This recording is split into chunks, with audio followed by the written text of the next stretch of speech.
The past few days, I had been tagging along with a matchmaking group. My intention? To enjoy the free food and drinks at the events while blending into the lively atmosphere. Honestly, I wasn't there to find love, but rather to amuse myself by observing the dating habits of modern bachelors and bachelorettes. The group wasn't just young singles. Among the members were a handful of elderly women eagerly seeking matches for their children. One day, one of these women dropped a bombshell that sent the group into a frenzy. She casually announced, "I own 53 rental properties, 3 mansions, and 5 adorable cats. All of this, along with additional assets, will be inherited by my only son. On top of that, I'm willing to provide my future daughter-in-law with a monthly allowance of $50,000. The chat erupted with messages from women of all backgrounds vying for her attention. Questions flooded in, asking if her claims were true. With confidence, she confirmed her statement. But then she added, "There's just one condition. My son is in a vegetative state. I hope his future wife won't mind." A heavy silence fell over the group, but I couldn't help chuckling. To me, this sounded like a golden opportunity wrapped in a velvet bow. I had already decided long ago that marriage wasn't part of my plans. Why tie myself down? Life was better lived on my own terms. But if marrying a man in a vegetative state meant financial freedom, that didn't sound too bad. Clara Foster, had one great love in life: money. Without hesitation, I sent a message in the group chat. "Why would I mind? Your son is clearly my destined sleeping prince."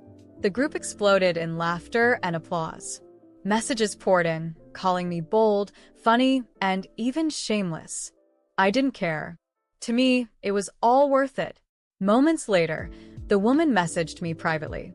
"Are you serious? Do you actually want to marry my son, or are you just joking?" "Of course I'm serious." "Why?" "For the money," I replied bluntly. There was no point in sugarcoating it. I was in it for the fortune. She went silent, and I assumed I had blown my chance. But to my surprise, I received a transfer notification.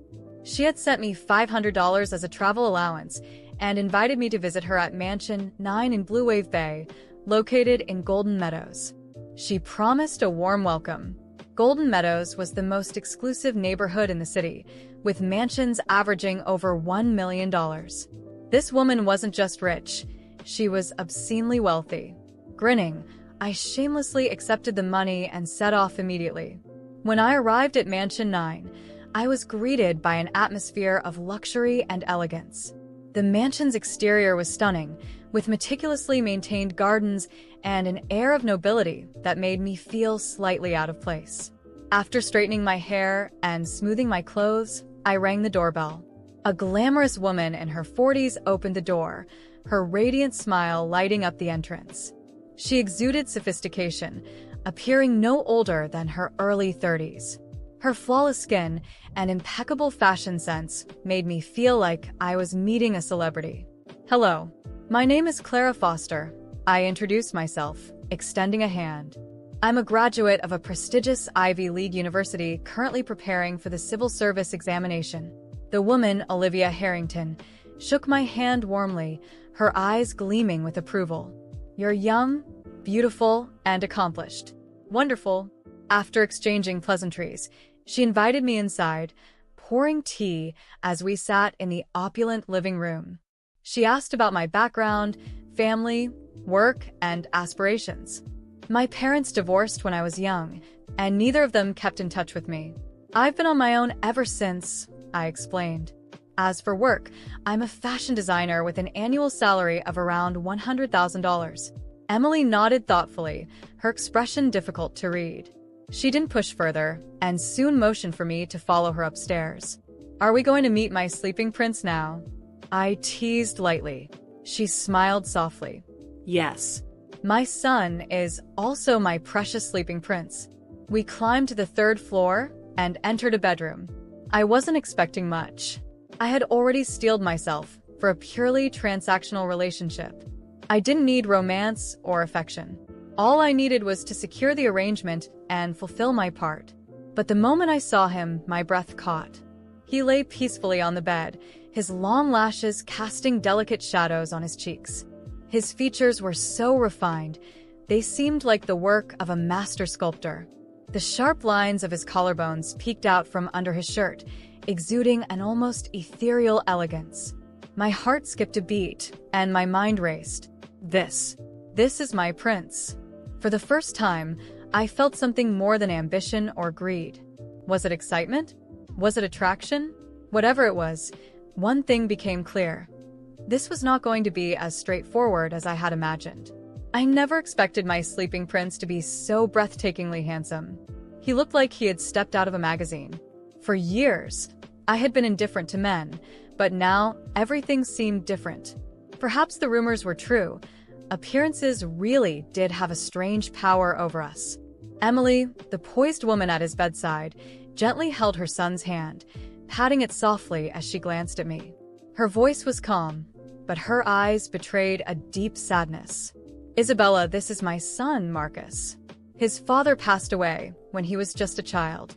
I prayed for him to grow up strong and healthy, but fate had other plans." Her voice wavered, and tears filled her eyes as she stared at Marcus's still form. A wave of sympathy washed over me. Although I was here for selfish reasons, it was impossible not to feel the weight of this family's tragedy. "Maybe a miracle will happen, and Marcus will wake up," I said, attempting to offer a glimmer of hope. She shook her head, her lips quivering. "He's been under treatment for so long, and the doctors have confirmed that his condition is permanent." Her voice cracked, and fresh tears threatened to fall. Unable to find the right words, I chose to remain silent. After a while, Emily composed herself and led me back downstairs. "Isabella, if you're willing, you can move in now. Stay here for 6 months, and if you don't change your mind, we can talk about the marriage." I blinked, surprised. "Move in now?" "Yes. My commitments in Silver Lake have been delayed far too long, and I must leave soon. The staff will help you settle in. Treat this house as your own," she said with a reassuring smile. I glanced around at the opulent mansion. Moving in here felt like stepping into a dream. This place radiated luxury and comfort. "All right," I agreed with a nod. Her trust in me was unexpected, but I wasn't going to waste the opportunity. Emily smiled warmly. "Good. Since you're here for financial reasons, I'll need to conduct a full background check." "That's fine with you, isn't it?" What a straightforward woman. "Of course," I replied without hesitation. She shook my hand firmly. "You're honest, Isabella, and I like that about you." Over the past 2 years, I've met many potential daughters-in-law, but none of them felt right. "You're the first who seems genuine." Her words caught me off guard. "Genuine? Me?" Still, I managed a polite smile and nodded. "I'll leave everything to you. Just keep Marcus company, talk to him, and let the staff handle the rest. I'll transfer your allowance monthly," she added. I couldn't stop myself from nodding enthusiastically. That very day, Emily departed for Silver Lake, and I officially moved into the mansion with just a few bags. The butler and maids were indeed present, though they had little to do in such a well-maintained home. Most of the time, they lingered around idly, leaving me to my own devices. I chose the room next to Marcus's. It was bright and airy, with large windows that overlooked the garden, a perfect spot for relaxing or studying. After unpacking, I decided to visit Marcus. When I entered his room, he looked just as peaceful as before. In the soft light, his handsome features seemed even more striking. "What a waste," I murmured under my breath. "A prince like you doesn't belong in this state." Taking a seat by his bed, I introduced myself with a small grin. "Hello, Mr. Marcus. It's a pleasure to meet you. I'm Isabella Foster, your future wife. From today onwards, I'll be taking care of you." As expected, he didn't respond. Later, I returned to my room and pulled out my laptop. Curiosity got the better of me, and I started researching vegetative states. I learned there were 3 types. One where patients had minimal consciousness, another where they could open their eyes subconsciously but remained unaware, and the last, a permanent vegetative state, where no consciousness remained at all. Unfortunately, Marcus fell into the 3rd category. I also looked into the chances of recovery. While there were cases of miraculous recoveries, They were incredibly rare, 1 in a million, at best. Techniques like stimulation and massage could offer slight improvement, but the odds were practically non-existent. With a sigh, I closed the laptop. A 1 in a million chance was as good as no chance at all. A faint cough startled me, pulling me from my thoughts. The cough had startled me, but I dismissed it as a coincidence. Perhaps one of the staff had been passing by, and I had simply overreacted. Still, the unease lingered. The next day, I woke up early and decided to visit Marcus again. His room was as silent as ever, and he lay there, motionless, with the same serene expression. I sat by his side, observing his face for a long moment. It was hard to believe that someone so incredibly beautiful could be trapped in a body without consciousness. Hesitantly, I took his hand and spoke softly. "I know you can't hear me, but I hope, in some way, you can feel that I'm here." I brushed my fingers across his forehead, a reflexive gesture, and was struck by the smoothness of his skin. "You don't deserve this," I muttered, more to myself than to him. "I know I'm here for selfish reasons. I'm doing this for the money. But maybe in some way, this is better than nothing. Maybe you know, deep down, that someone is here for you." Over the following days, my routine began to revolve around Marcus. In the mornings, I would visit him, talk about mundane things, and read aloud from whatever book I could find in the house. In the afternoons, I took time for myself, strolling through the gardens or attempting to study, though my thoughts often wandered. At night, before bed, I would stop by his room for a brief goodnight conversation. One evening, as I was saying goodbye, I noticed something odd. His hand felt warmer than usual. It was subtle, but it caught my attention. I told myself it was nothing, just my imagination. Yet that night, I dreamed of him. In the dream, Marcus opened his eyes and smiled at me. His smile was warm, almost radiant, and though his lips moved, I couldn't understand what he was saying. I woke up with a start, my heart racing, and found it difficult to fall back asleep. In the days that followed, small details began to gnaw at me. One of the maids casually mentioned hearing a sound from Marcus's room during the night, but I dismissed it as her imagination. Still, something seemed to be shifting, whether in him or in me, I wasn't sure.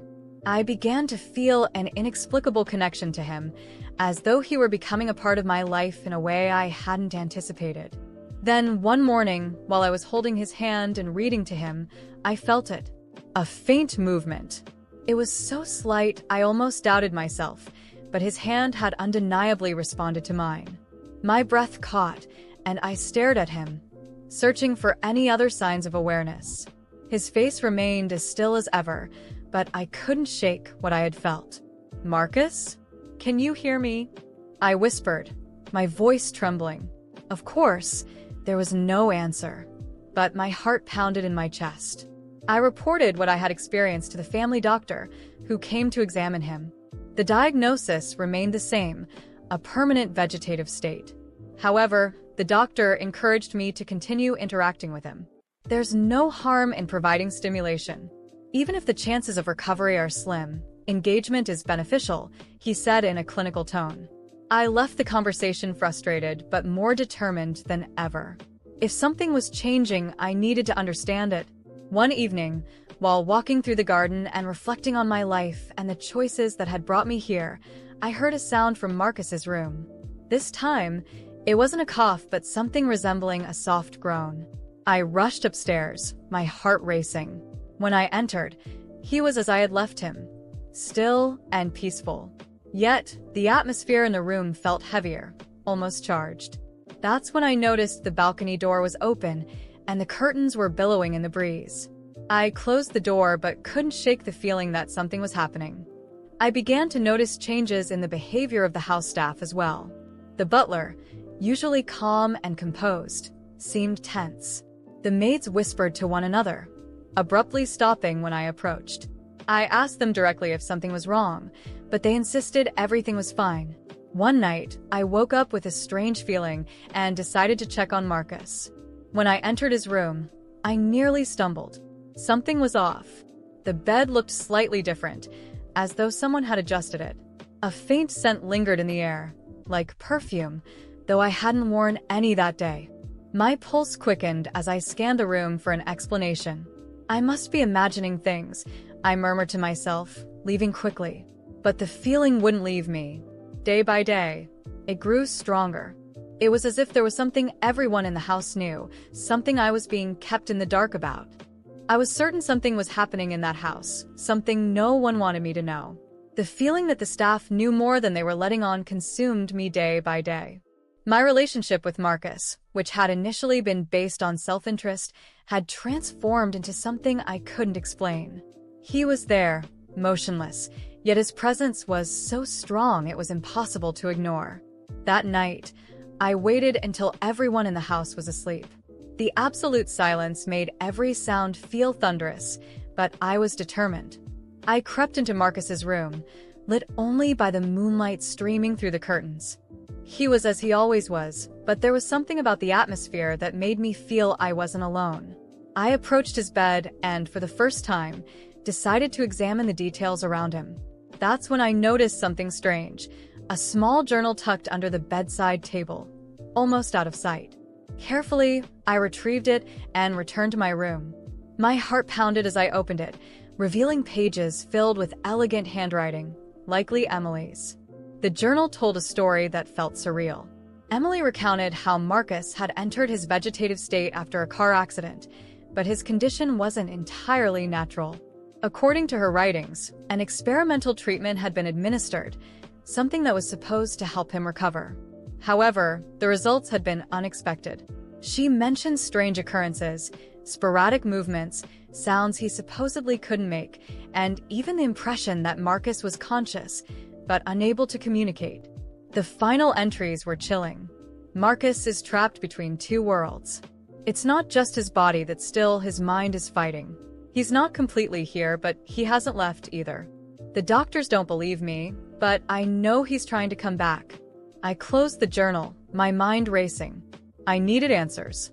I returned to Marcus's room, a mix of fear and determination driving me. Sitting beside him, I took his hand and spoke softly. Marcus, if you're here, if you can hear me, give me a sign. Nothing happened. The room remained silent except for the sound of my rapid heartbeat. But then, suddenly, I felt a faint squeeze on my hand. It was so quick I almost doubted it, but the certainty struck me like lightning. He was trying to communicate. In the days that followed, I watched Marcus more closely. I spoke to him more often, encouraging him to respond. Small signs began to emerge, a slight twitch of a finger, the faintest sound of a sigh. I knew something was changing. The staff began to notice my persistence and grew more reserved, as though they feared I was uncovering something they wanted to remain hidden. Then Emily returned to the mansion unexpectedly. She seemed surprised to see me so involved with Marcus. I confronted her, holding the journal in my hand, and asked directly, "What really happened to him? Why are you hiding this?" Emily hesitated, but finally broke down. "You wouldn't understand. I did everything for him. I tried to save my son from a worse fate, but now I don't know if I made the right choice." She confessed that the experimental treatment had been risky and that doctors had warned it could leave Marcus trapped between life and death. Even so, she had accepted the risk, as the alternative was to let him go. Her admission shook me, but it also steeled my resolve. If there's any part of Marcus still here, I'm going to bring him back, I promised. In the months that followed, I poured all my energy into helping Marcus recover. I read to him, played music, and encouraged Emily to hire specialists to evaluate new therapies. It was a slow, frustrating process full of moments of doubt, but gradually the signs of progress became undeniable. One day, as I held his hand and spoke about the garden, he squeezed my hand again, this time with enough strength to leave no doubt. Tears streamed down my face as I whispered, "You're coming back, Marcus." "I know you are." The progress was gradual but undeniable. After months of effort, Marcus opened his eyes for the first time. The moment was brief, but it was filled with meaning. His gaze met mine, and for a second, it felt as though everything around us had stopped. He tried to speak, but only a raspy sound came out. Even so, it was enough to fill me with hope. Emily wept with relief at seeing her son finally show signs of consciousness. The mansion, once so silent, became a place of renewed energy. The doctors were astonished, calling it a miracle. But I knew it wasn't just luck. It was Marcus's fight and the connection we had somehow built. In the end, I realized my initial motivation for being there had disappeared. The money no longer mattered. I was there for Marcus, for the person he was, and the life he still had ahead of him. As he continued to fight, I promised to stay by his side, not because I had to, but because I wanted to. What had begun as a cold agreement had turned into something real. Marcus was coming back, and I knew that together, we could face anything.